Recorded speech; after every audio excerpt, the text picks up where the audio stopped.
I very strongly believe that this was an inhuman act, a brutal act against an innocent country, against an innocent people, against our land, against our sovereignty, against our soil, and against our future.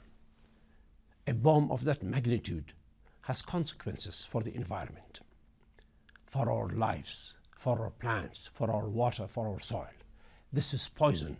It's poison that will be there for years and years and years to come. How can we allow our country to be used this way? And why? How many Daesh have they killed? 100, 200, 300?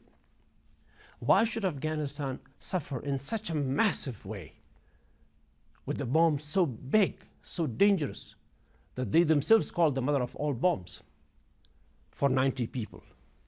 Couldn't they stop them 2 years ago? Couldn't they block the entry to those valleys that they were coming for the past 2.5 years? There are only two ways for us Afghans. The US begins to be honest with us. The US stops using Afghanistan as a testing ground. The US seeks cooperation from the countries in this region, the major powers. The US re-engages with the Afghan people towards a peaceful solution where we can live in our own country peacefully, and they succeed. And then stay on if they want to, if the Afghan people agree to it. Or if they cannot do that,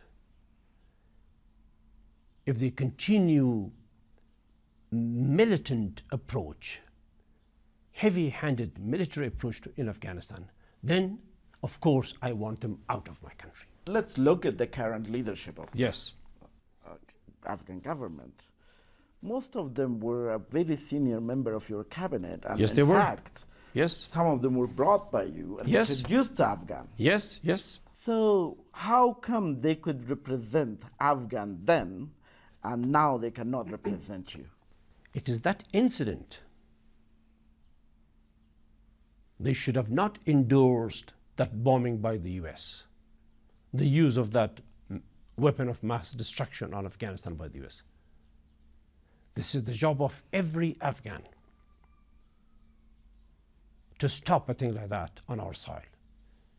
And they are working as our representatives. It is their job